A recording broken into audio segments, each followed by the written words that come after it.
Yahweh penyelamat.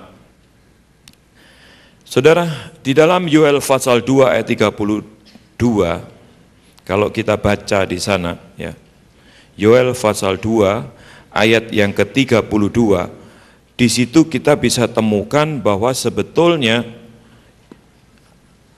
Yahweh itu adalah penyelamat. Coba kita baca ya, dan Yoel pasal 2 ayat 32, dan barang siapa yang berseru kepada nama Tuhan, di situ ditulis Tuhan huruf kapital, huruf besar semua, akan diselamatkan. Kita sudah tahu kan, Tuhan dalam kamus Alkitab di belakang itu adalah salinan dari sesembahan Israel, yaitu Yahweh. Sebab di Gunung Sion dan di Yerusalem akan ada keselamatan, seperti yang telah difirmankan Tuhan atau Yahweh, dan setiap orang yang dipanggil Yahweh akan masuk, termasuk orang-orang yang terlepas. Saudara, kalau kita perhatikan di sini, ayat ini adalah ayat yang sungguh-sungguh luar biasa. Memang maknanya sudah berkurang setelah Rasul Paulus mengutip di dalam Roma pasal 10:13, siapa yang berseru kepada nama Tuhan, di situ ditulis nama Tuhan akan diselamatkan. Sehingga banyak penafsiran katakan itu Tuhan. Padahal Rasul Paulus mengutip dari Yoel ini, siapa yang berseru kepada nama Yahweh, dia akan diselamatkan. Ditulis diganti dengan Tuhan karena tidak salah, karena sebagian orang percaya bahwa kitab perjanjian baru itu aslinya di dalam bahasa Yunani. Bahasa Yunani, Yahweh diganti dengan Kurios. Kurios diterjemahkan bahasa Indonesia menjadi Tuhan. Saudara, tapi kita harus tahu asal-usulnya. Siapa yang berseru kepada nama Yahweh, dia akan diselamatkan. Ini saya kutip dari LAI memang. Siapa yang berseru kepada nama Tuhan, ditulis di sini huruf besar semua, nanti saya akan jelaskan, akan diselamatkan, sebab di Gunung Sion dan di Yerusalem akan ada keselamatan, seperti yang telah difirmankan Yahweh, dan setiap orang yang dipanggil Yahweh akan termasuk orang-orang yang terlepas. Jadi kalau kita lihat di sini, saudara, siapa nama Tuhan, huruf besar semua itu ya, Tuhan yang ditulis dengan huruf kapital, semua menurut kamus Alkitab yang ditulis huruf kapital semua itu, menurut kamus Alkitab terbitan LAI yang jarang dibaca oleh gereja, berarti di situ ditulis salinan dari nama sesembahan orang Israel, yaitu Yahweh. Jadi kalau kita tahu, saudara, siapa yang berseru kepada nama Yahweh, dia akan diselamatkan. Ayat ini sebenarnya ditujukan buat bangsa Israel, yaitu bangsa pilihan Tuhan yang adalah bangsa Yahudi. Saudara, kalau kita lihat tadi di dalam Yoel tadi dikatakan kan, sebab di Gunung Sion dan di Yerusalem akan ada keselamatan, seperti yang difirmankan Yahweh, dan setiap orang yang dipanggil Yahweh akan termasuk orang-orang yang terlepas.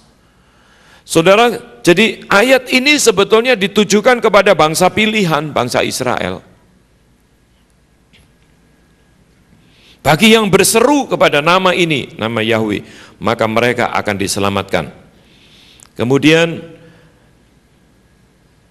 terjemahan yang betul kita pakai ILT, Indonesian Literal Translation, menulis, dan akan terjadi setiap orang yang berseru kepada nama Yahweh, ya sudah diganti dengan nama Yahweh, akan diselamatkan, karena di Gunung Sion dan di Yerusalem, ini di Israel ini, akan terjadi keselamatan, sebagaimana yang Yahweh firmankan dan dari yang tersisa yang sedang Yahweh panggil. Dulu, saudara, ada penjelasan-penjelasan dari apa yang kita sudah kenal. Orang kan bertanya, kalau dulu itu penyelamat adalah Tuhan Yesus Kristus, ini pengertian dulu. Bagaimana dengan orang-orang yang hidup di zaman perjanjian lama, sebelum Kristus lahir? Penjelasan yang kita terima waktu itu adalah, kalau ini Kristus, setelahnya perjanjian baru, saudara dan saya, oke, kita beriman kepada Kristus. Iman itu yang menyelamatkan. Sebelumnya orang-orang yang di Perjanjian Lama, mereka itu sudah melihat ke depan, imannya itu sudah melihat ke depan, bahwa akan lahir Sang Juru Selamat, namanya Mesias, dia akan menyelamatkan umat manusia. Nah, iman kepada yang akan datang inilah yang menyelamatkan. Itu pengertian dulu, saudara. Tapi berdasarkan apa yang kita baca tadi dari ayat Yoel pasal 2:32, siapa yang berseru kepada nama Yahweh, dia diselamatkan. Berarti zaman sebelum Kristus lahir, yang menyelamatkan itu adalah nama Yahweh.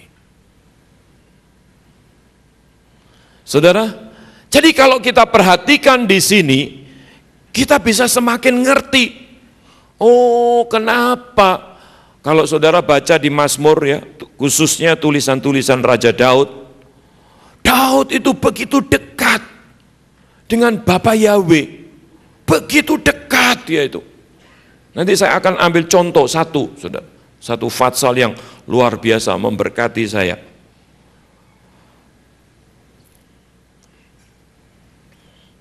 Nah, di sini Rasul Paulus mengutip di dalam Roma pasal 10:13, sebab barang siapa yang berseru kepada nama Tuhan akan diselamatkan.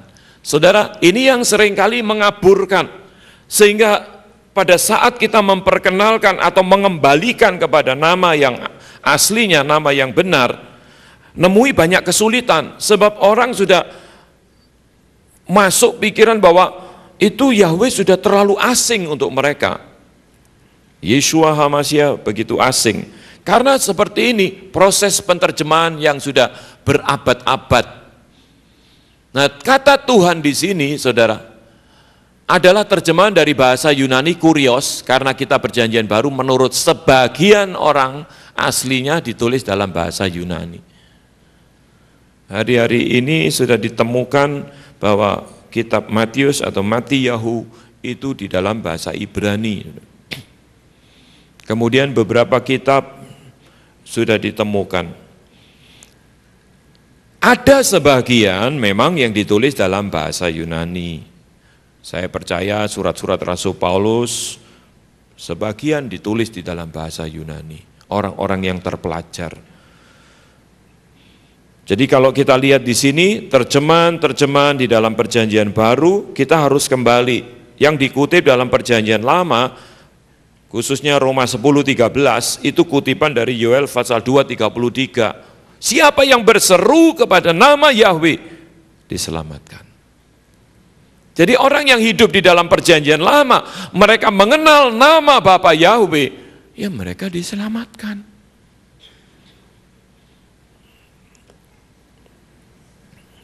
Nama Bapa Yahweh yang menyelamatkan. Mazmur 33 ayat 12. Ini sengaja saudara, saya kutip dari LAI ya. Berbahagialah bangsa yang ditulis di situ Allahnya itu Tuhan ditulis ya di LAI. Suku bangsa yang dipilihnya menjadi miliknya sendiri. Tapi ILT menerjemahkan diberkatilah bangsa yang Elohimnya adalah Yahweh. Dia memilih umat sebagai ahli waris baginya. Jelas, saudara. Ayat ini begitu berbicara saat saya baca ya dalam pembacaan kita minggu lalu di Mazmur. Diberkatilah bangsa yang Elohimnya, yang sesembahannya itu adalah Yahweh. Berbahagialah bangsa yang Elohimnya ialah Yahweh. Suku bangsa yang dipilihnya menjadi miliknya sendiri. Saudara, ayat ini begitu berbicara, tidak kebetulan ya, ternyata pemulihan nama ini membawa semakin jelas setiap apa yang ditulis di dalam firman Tuhan. Semua semakin jelas. Saudara dan saya sebagai bangsa yang mengenal nama Bapa Yahweh, dikatakan di situ, berbahagialah. Diberkatilah suatu bangsa yang mengenal sesembahan yang benar Bapa Yahweh. Saudara, saya waktu baca ini saya berhenti sebentar, saya renungkan. Ternyata kan banyak yang ngaku-ngaku Tuhan pencipta alam semesta ini. Ada A, ada yang lainnya, ada yang lainnya, ada yang lainnya. Tapi saudara dan saya mengenal. Ditulis di dalam di sini, berbahagialah bangsa yang sesembahannya itu adalah Yahweh. Wow, luar biasa ya. Kita termasuk di dalamnya. Bangsa yang diberkati, bangsa yang berbahagia. Amin. Luar biasa loh saudara. Terus toh, di sini Tuhan tuh ngomong, pakai ayat ini untuk memberitakan Injil. Bukan hanya untuk orang yang pemulihan nama saja, tapi untuk orang yang belum mengenal Tuhan pun pakai ayat ini. Powerful, saudara. Luar biasa. Berbahagialah, diberkatilah orang yang menyembah Bapa Yahweh. Dan kita termasuk di dalamnya. Luar biasa.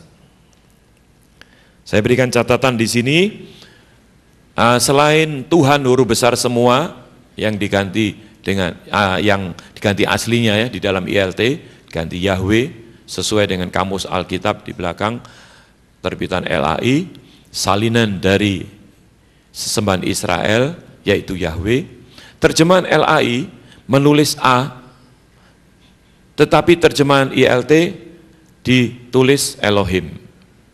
Banyak orang Kristen juga akhirnya berdasarkan bahasa menurut mereka, karena bahasa Indonesia ini terpengaruh dengan berbagai-bagai bahasa.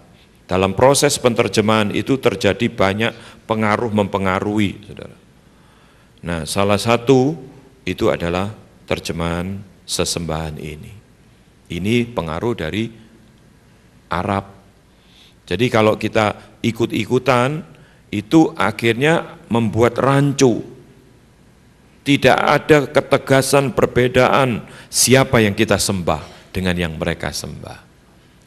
Tapi kalau kita betul-betul kembali kepada yang sesungguhnya, nama yang sebenarnya, jelas. Pengertian dari A itu, menurut saya cek di kamus ya, Longman Dictionary of Contemporary English Copyright tahun 2003, diterjemahkan di situ kata A adalah the Muslim name for God. Jadi sebetulnya, saudara, ini adalah nama the Muslim name for God. Nama orang-orang Muslim untuk Tuhan. Menurut Kamus Besar Bahasa Indonesia adalah nama Tuhan di bahasa Arab. Memang orang-orang Kristen di Arab sana, di Arab ada juga orang Kristen, juga masih ngomong A untuk Tuhan. Untuk menghindari kesalahpahaman dan mengembalikan pada penyembahan yang benar, maka sebaiknya kita ganti dengan Elohim. Saya kira ini wise, kita bijaksana kalau kita mau menghargai. Ya, harus ada garis yang tegas. Pengalaman Raja Daud, sang pemazmur. Di dalam Mazmur 34, kita baca dulu Mazmur 34 ini.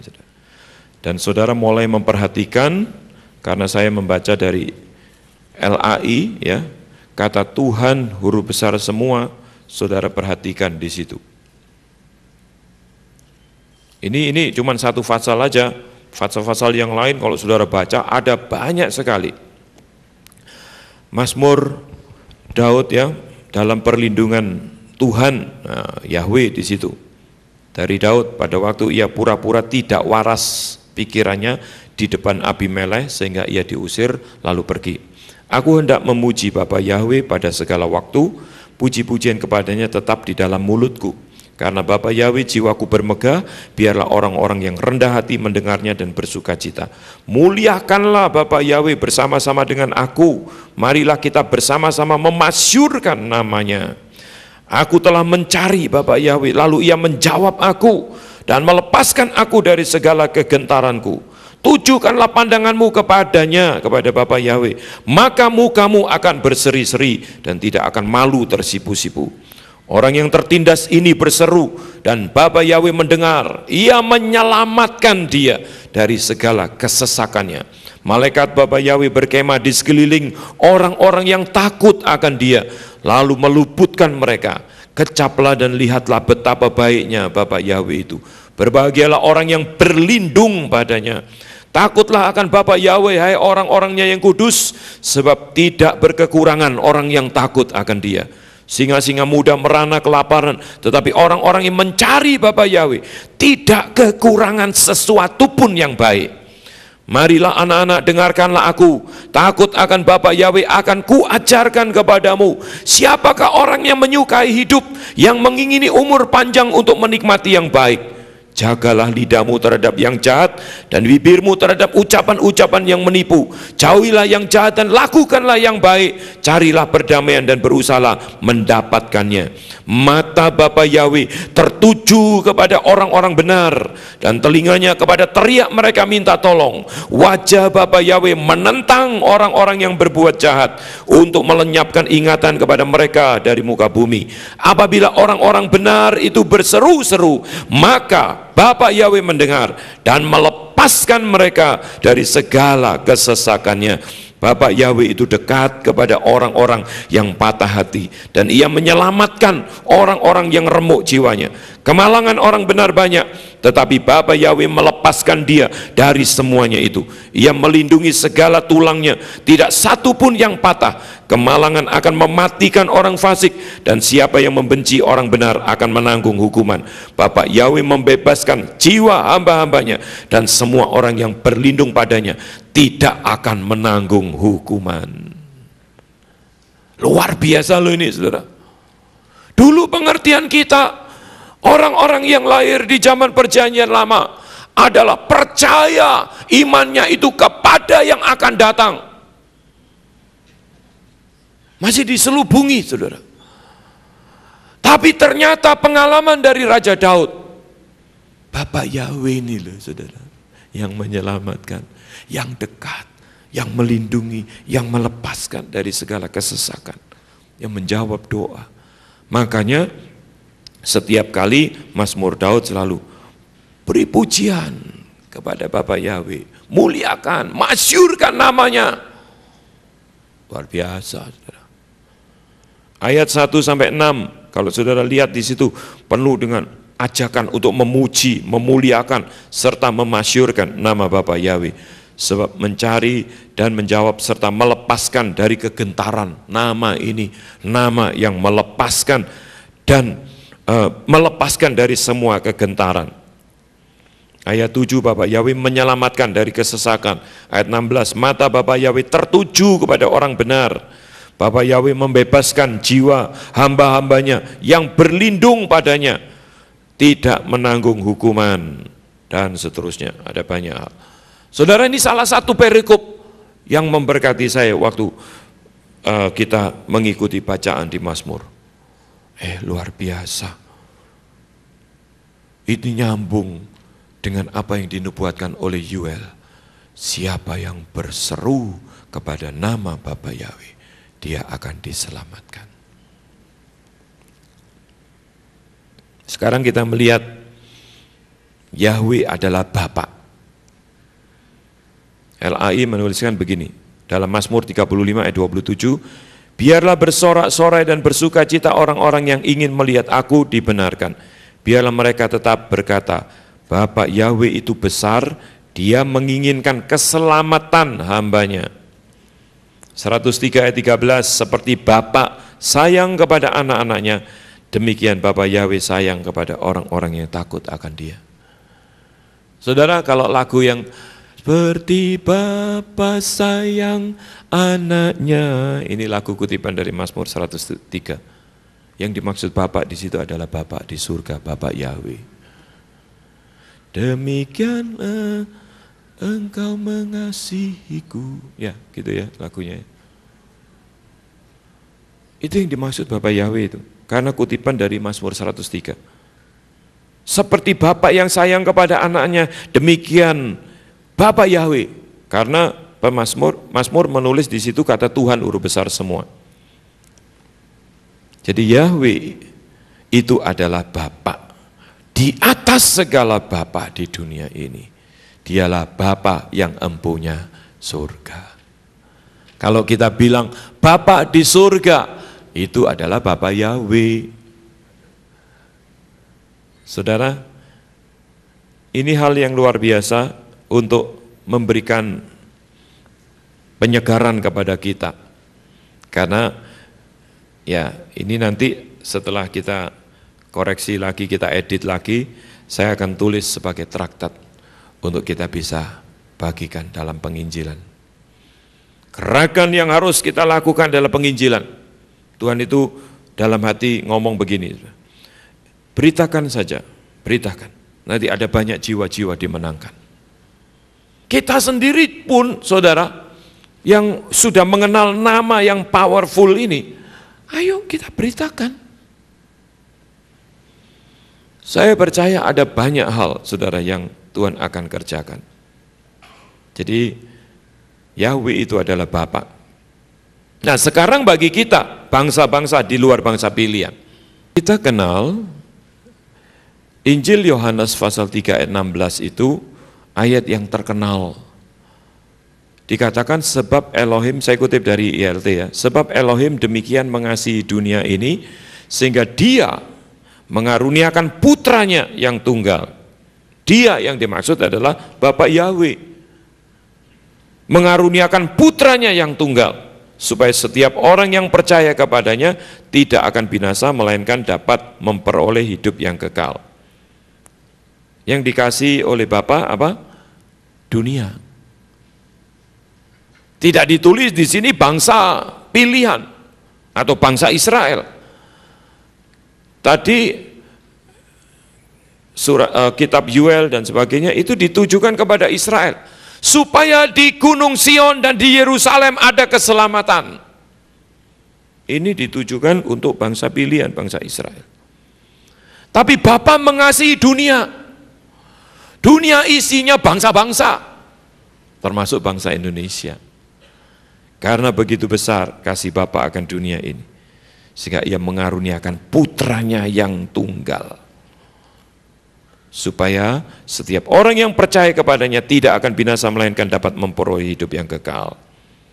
Ayat 18-nya, di situ dikatakan siapa yang percaya kepadanya tidak dihukum, tetapi siapa yang tidak percaya dia sudah dihukum, karena dia tidak percaya kepada nama Putra Tunggal Elohim. Nama Putra Tunggal Elohim. Siapa namanya? Nama Putra Tunggal Elohim itu namanya Yeshua, sebab dialah yang akan menyelamatkan dunia. Namanya bukan yang lain, Yeshua. Karena Yeshua itulah yang punya arti penyelamat. Matius 1 ayat 21, ia akan melahirkan anak laki-laki dan kau akan menamakan dia Yeshua. Saya percaya malaikat Gabriel waktu itu bicara dalam bahasa Ibrani, namakan dia Yeshua. Karena dialah yang akan menyelamatkan umatnya dari dosa. Saudara, kalau kita ambil nama-nama yang lain, tidak punya arti keselamatan. Yeshua ini asal kata dari Yahweh Shua, artinya Yahweh yang turun ke dunia sebagai penyelamat. Jadi melalui Tuhan Yeshua ini yang akan membawa kita menuju ke surga. Ini jalan. Tuhan Yeshua membuka jalan ke surga. Kasih Bapa akan bangsa-bangsa, yaitu bangsa di luar bangsa pilihan, melalui putra tunggalnya, yaitu Yeshua. Yeshua itu kepanjangan dari Yahweh Shua, artinya Yahweh penyelamat. Makanya doa Tuhan Yeshua kepada Bapaknya, peliharalah mereka di dalam namamu yang telah kau berikan kepadaku. Yohanes 17, 11 dan 12. Namamu, ini doa Tuhan Yeshua, Sang Putra Tunggal ini kepada bapaknya. Bapa siapa? Bapa Yahweh. Namamu yang telah kau berikan kepadaku. Kalau kita pakai nama lain, bukan Yeshua, itu artinya sudah beda. Makanya kita harus konsekuen, saudara. Tuhan Yesus membuka jalan ke Bapa di surga. Tanpa dia tidak ada yang bisa sampai kepada Bapa Yahweh. Jadi jalan untuk menuju kepada Bapa Yahweh itu melalui Tuhan Yesus untuk bangsa-bangsa. Untuk bangsa pilihan tadi sudah ada nama Bapa Yahweh. Untuk bangsa-bangsa kasih Bapa akan dunia ini, dia mempersembahkan putra tunggalnya yaitu Tuhan Yesus untuk mati, jadi penebus, jadi penyelamat. Siapapun yang percaya di dalam nama ini, dia memperoleh keselamatan. Saudara dan saya sekarang memanggil nama Tuhan Yesus sebagai pembuka jalan untuk sampai kepada Bapa Yahweh. Ternyata ada banyak orang yang sudah percaya, tidak jelas, saudara. Ya, di dalam jawaban-jawaban dari konsultasi, melalui SMS, melalui apa saja banyak yang tanya. Kalau kita doa itu doa kepada siapa? Doa kepada Bapa atau doa kepada Tuhan Yesus, kepada anak? Saudara, untuk saudara dan saya, kita bisa mengenal Bapa Yahweh melalui Tuhan Yesus. Nah, Tuhan Yesus dan Bapa itu satu. Karena dia sendiri berkata, peliharalah mereka di dalam namamu. Nama Bapa Yahweh itu yang menyelamatkan. Yoel 2:32 tadi. Peliharalah mereka di dalam namamu yang telah kau berikan kepadaku. Jadi di dalam Yesus, Yahweh, Sua, Yahweh yang turun ke dunia untuk menyelamatkan, kita pun akan diselamatkan. Karena dia yang membuka jalan. Saudara, ada beberapa gambar-gambar yang bisa memperjelas ya. Jalan ke surga, ini ayatnya, Yohanes 14:16. Akulah jalan kebenaran dan hidup, tidak ada seorang pun sampai kepada Bapa kecuali melalui aku. I'm the way, the truth, and the life. Jalan itu sudah dibuka. Saya tidak bosan-bosan mengulangi ini, supaya kita jelas, saudara. Tuhan Yesus adalah pintu. Kalau kita mau masuk ke surga harus melalui dia. Satu-satunya pintu yang bisa membawa ke surga. Begitu pintu dibuka, ada jalan. Satu-satunya jalan. Wah, egois benar ini. Enggak egois. Karena memang ini, di luar dia tidak ada jalan keselamatan. Jalan sudah tersedia. Kalau saudara lihat gambar ini, saudara, misalnya ini ya menuju ke surga, jalannya tuh sudah tersedia. Untuk bisa mencapai surga, kita harus melewati jalan ini. Inilah yang disebut jalan kebenaran, untuk bisa mencapai kehidupan yang kekal. Saudara dan saya yang percaya, itu berarti saudara masuk melalui pintu, pintu sudah dibuka, yaitu Tuhan Yesus yang adalah pintu. Kemudian kita lihat jalan di situ, jalan keselamatan, jalan kebenaran dan hidup. Kita harus jalan di dalam jalan itu. Jalan kebenaran. Terus sampai ke akhir, sehingga kita bisa mencapai kehidupan yang kekal. Siapa yang setia sampai ke akhir, dialah yang diselamatkan. Bagaimana di tengah-tengah perjalanan ini? Apa yang terjadi? Ada orang yang tergoda kembali ke dunia, enak di dunia, masih nikmat. Tahu-tahu, wah nggak ada puasnya, dunia nggak ada habisnya. Bertobat kembali. Kata bertobat itu artinya kembali. Kembali kemana? Ke jalan kebenaran tadi, jalan lagi. Ketarik lagi, jatuh di dalam dosa. Bertobat lagi. Banyak orang mengajarkan jatuh di dalam dosa, mengaku selamat. Bahkan hamba Tuhan ngajak selingkuh, ngajak selingkuh dengan pelayan Tuhannya, nggak apa-apa, Nanti setelah selingkuh kita minta ampun. Darah Tuhan mengampuni kita. Terus menerus dilakukan, saudara. Nah itu selingkuh, bertobat, mengaku dosa. Ya seringkali saya katakan, kalau kita saat berbuat dosa, kemudian nyawa kita hilang keselamatan. Jalan di dalam kebenaran ada godaan. Kita harus terus tetap ada di dalam jalan kebenaran. Kebenaran itu adalah firman Tuhan sampai ke akhir. Saudara, jangan main-main dengan anugerah. Anugerah tidak bisa dibuat main-main. Anugerahnya ya jalan keselamatan ini loh. Jalan ini loh anugerahnya. Tapi untuk dari pihak kita harus menempuh jalan itu dengan menyangkal diri, pikul salib. Godaan datang tetap kita sangkali, cobaan datang kita tetap tolak, pikul salib kita. Sampai ke akhir. Siapa yang memikul salibnya dan menyangkal dirinya setiap hari, dialah adalah muridku.